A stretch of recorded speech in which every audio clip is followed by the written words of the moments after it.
a 4 trillion homecoming. That's what Donald Trump says is already underway. Some left decades ago. They're all coming back. Factories, Plants. whole industries. Trump says the great reversal has begun. And this isn't just rhetoric. The numbers are rolling in. Hyundai, $20 billion. Honda, massive expansion in Indiana. Idle plants back online. Make it here, no tariffs. That's why they're coming back. So is this the biggest economic shift in American history? Let's break down the claims, the facts, and what this could mean for jobs, inflation, and the balance of global power. At the core of Trump's message is something simple and sharp. If you build it here, you pay nothing. If you build it there, you pay tariffs. This strategy flips decades of U.S. trade policy on its head. For years, globalization incentivized offshoring. Free trade agreements gutted domestic manufacturing. Wall Street rewarded companies for slashing American jobs. Now, Trump's saying, come home or pay up. And guess what? It's working.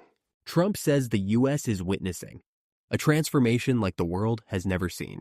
According to sources within the administration and industry insiders, Roughly $4 trillion in corporate capital is moving back into U.S. soil.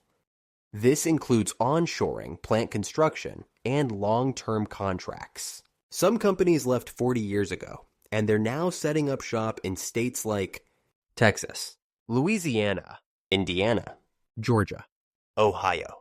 These aren't just promises. They're signed deals.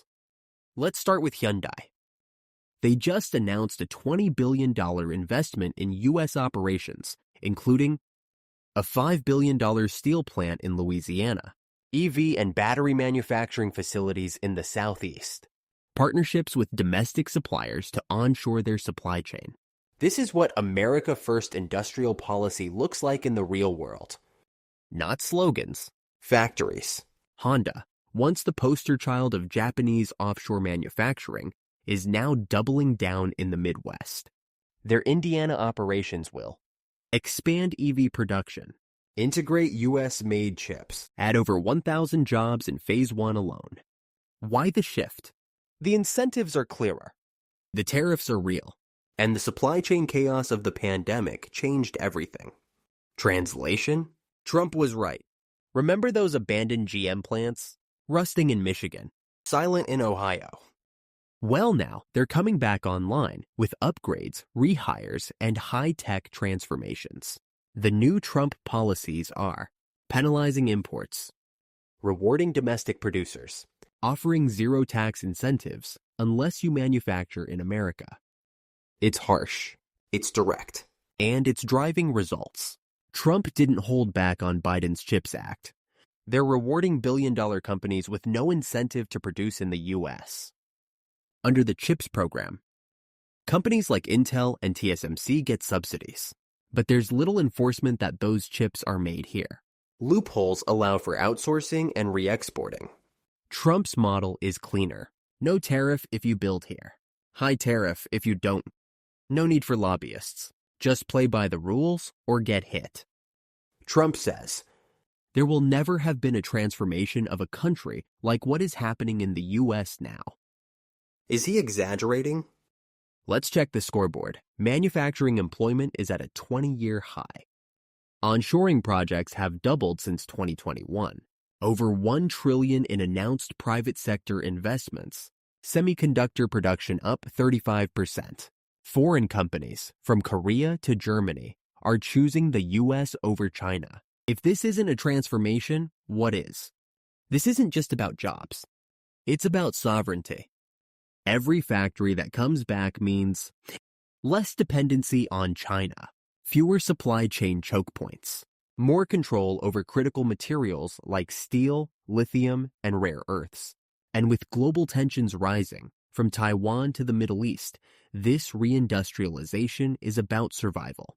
Trump's policy isn't just economic. It's strategic warfare without bullets.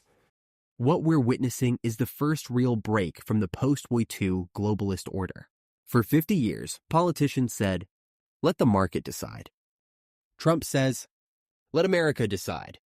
This is economic nationalism, and it's finally delivering results.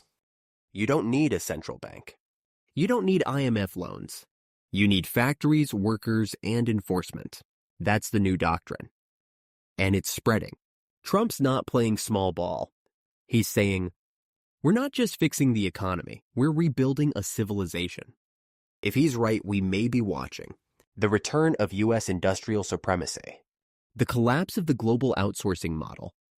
and a blueprint for sovereign economic revival. Love him or hate him, you can't ignore the numbers.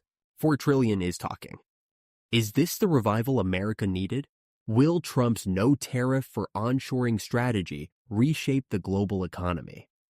Drop your thoughts in the comments.